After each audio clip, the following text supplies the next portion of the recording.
I can confirm that a freak show happened that night. Because I've just seen too much of your character and it's rotten. So you never win when you play dirty. Welcome back to Access Hollywood's Housewives Nightcap. I'm Emily. And I'm Lauren. And Emily, I can't wait to get into the Real Housewives of Atlanta season premiere. It was amazing, and the ladies were on the loose. It also gave me a little PTSD with the beginning of COVID times. Okay, I was about to say the same thing because I was definitely experiencing that, but our next guest is going to break that all down. And yes, we are going to ask about stippergate. We're going to get all the details, all right? Welcome, Kenya. Hey, girl, hey. Okay, we need to just get into it because the season premiere of Real Housewives of Atlanta was already so much. Yes. Yes. Let's start off with moment number one that really stuck out for us. We see you go to a divorce attorney and open up about your relationship.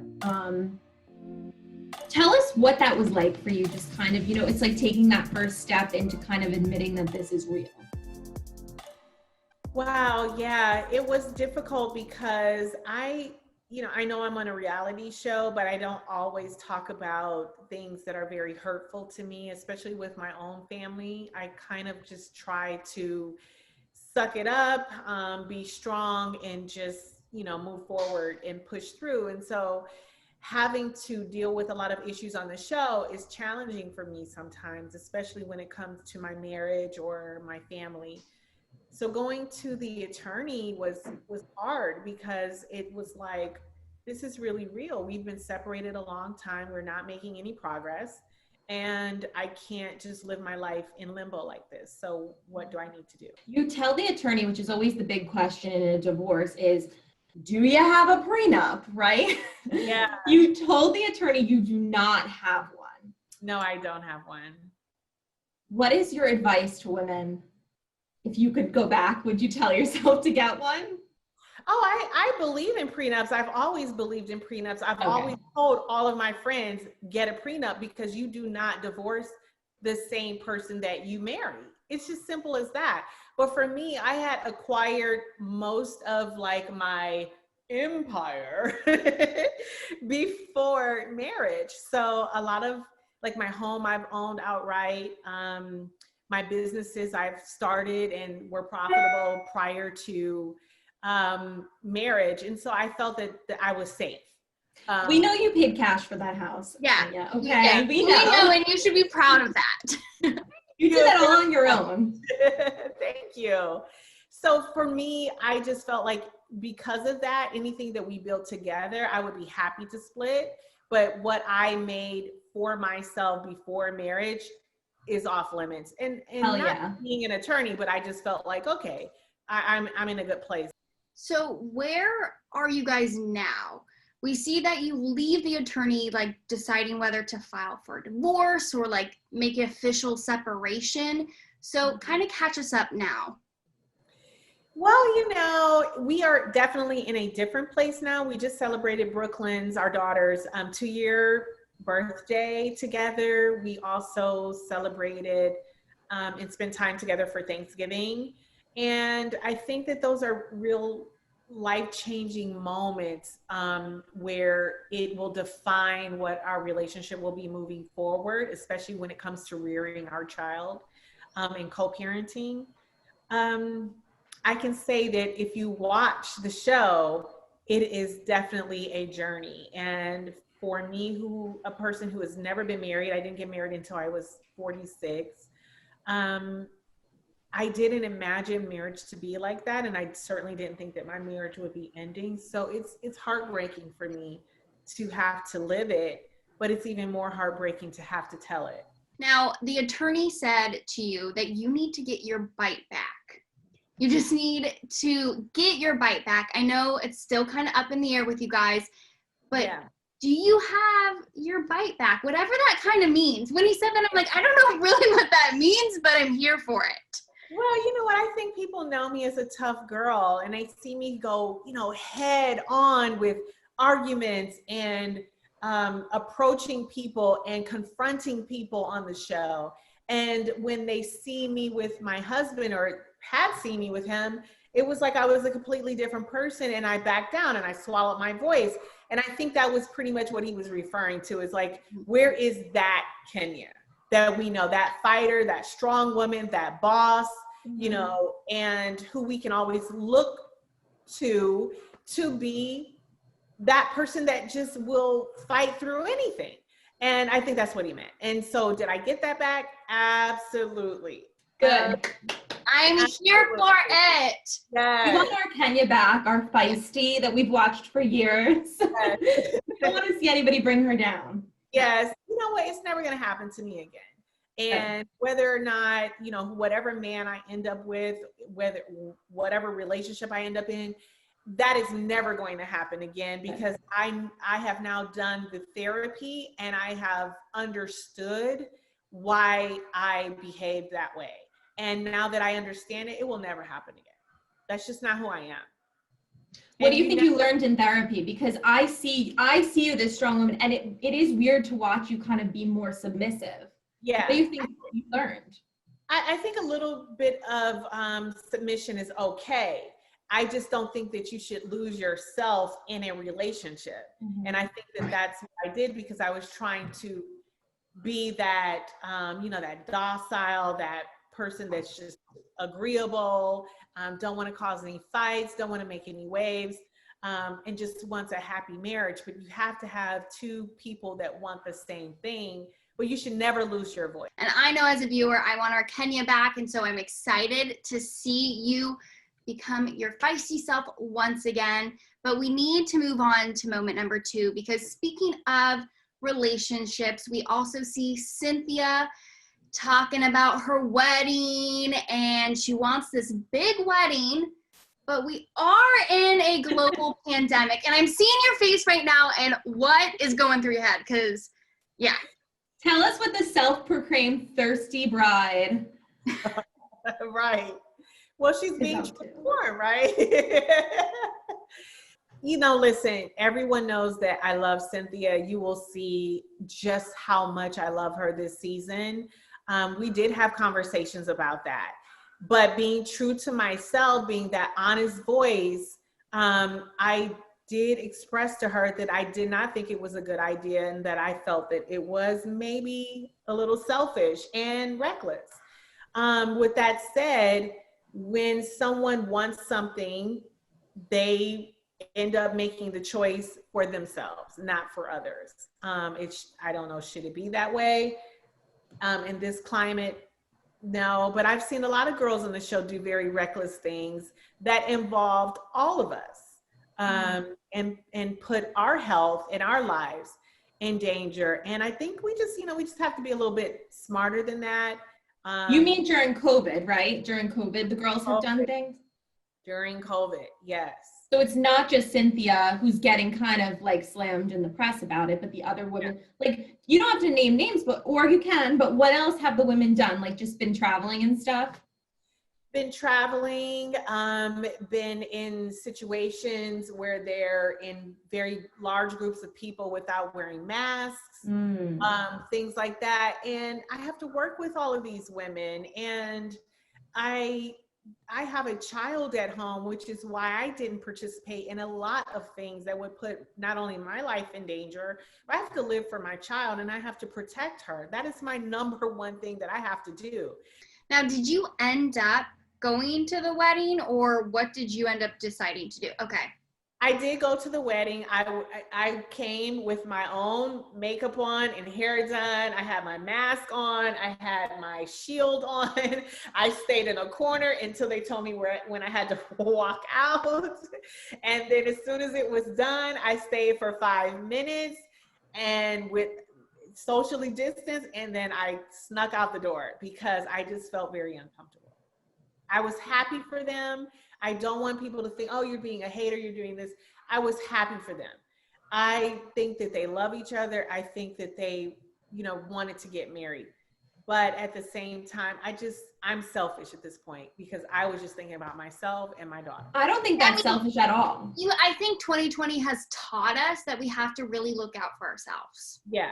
So for me, yeah, it was at this point, you know, yeah, I want to stay and I want to celebrate and I want to laugh and I want to dance the night away. But I did not make that choice. I made the choice to come home and to make sure that my daughter was safe. I wouldn't have gone. She could. I honestly, I give you props for going. Well, I feel like you probably had to have gone.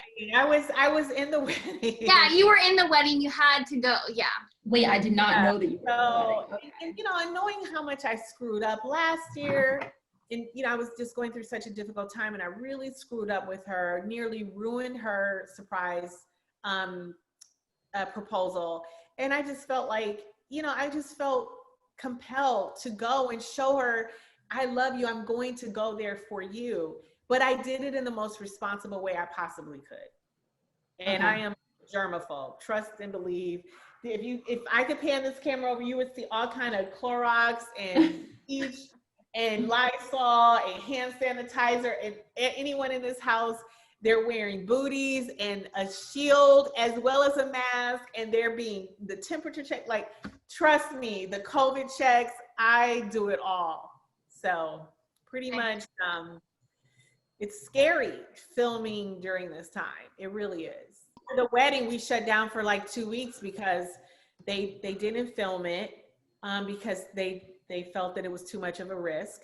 And we had to shut down and quarantine ourselves for 2 weeks after that. Oh, okay. All right. So what do you think? What do you say to the people that are still like hating on Cynthia for this? I mean, what would you tell them? You know what, at some point, just, you know, the wedding has already occurred. Just leave the girl alone. She made her choice. It is what it is. And I think we should just move on. This is a perfect segue because we also need to move on to our next segment called Sip or Spill. Kenya, we have so many burning questions for you, but we're going to give you the option. If you do not want to spill, you can take a sip, okay? Okay, let me get my drinky drink. Okay. Oh, gotcha. Saw that, Emily. You finished over there. Well, Chris poured me my boyfriend poured me a small glass. Can you? I have a small little shot, you know, kind of. And you can just take a little sip. We're hoping that you don't need a sip, but we'll see. Okay. Okay. We are gonna start while Emily waits for her drink. We're gonna start with the first question. Okay, so you and NeNe have always had not a great relationship. Now she's off the show. So really, how has it been without filming with NeNe? Has it been better? Oh, well, absolutely. We filmed without her before. We've filmed at least maybe a season and a half without her before. And the show was fine. In fact, the ratings held and it was an exciting season. So we're fine, honey. Could you ever see you and NeNe burning the hatchet? No. Listen, this woman, to me, I've just seen too much of her character. She promised to pay $20,000 to a charity for children, Black children in Detroit primarily. I paid my $20,000. She never paid hers. In fact, she said she would never pay it.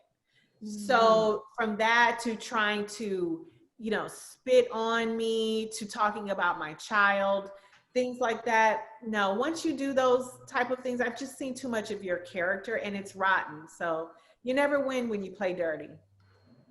Absolutely. Well, there you have it. All right. Next question, sip or spill. What is the real reason why NeNe left?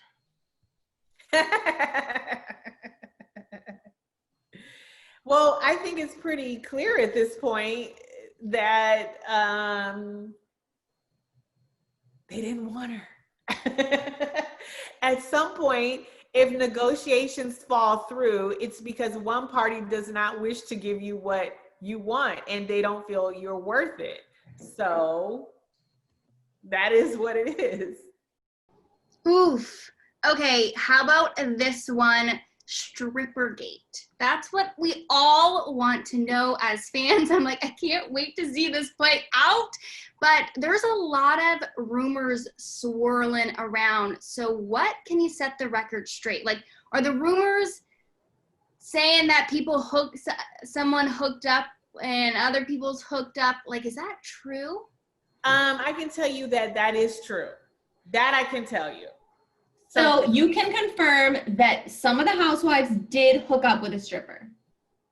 I can listen.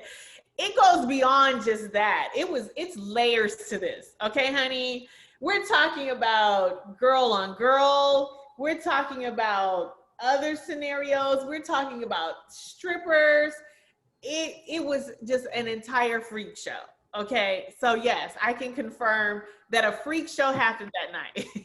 Were you involved at all? Hell no. I was involved, all right. I was looking and I was sneaking around corners and I was making sure that I was seeing what I was actually seeing and hearing what I was actually hearing. Yeah, I was involved. There have been rumors before about Porsha that have been pretty wild as far as, the bedroom and what happens there. Yes. Just say it. Look, we know Porsha was involved. We know that. But I mean, this is the funny thing. When it came out, when no names were mentioned, everyone pointed to one person. So that pretty much means that, this is what I say. No one is trying to slut shame anyone. No one is trying to say you can't do that. You're a single person. You can do whatever the hell that you want to do. Just don't lie about it. And then don't do it at work if you don't want anyone to know. If you are in a bedroom in a shared house with the rest of the cast, you should not be doing something that you don't want people to know on national TV.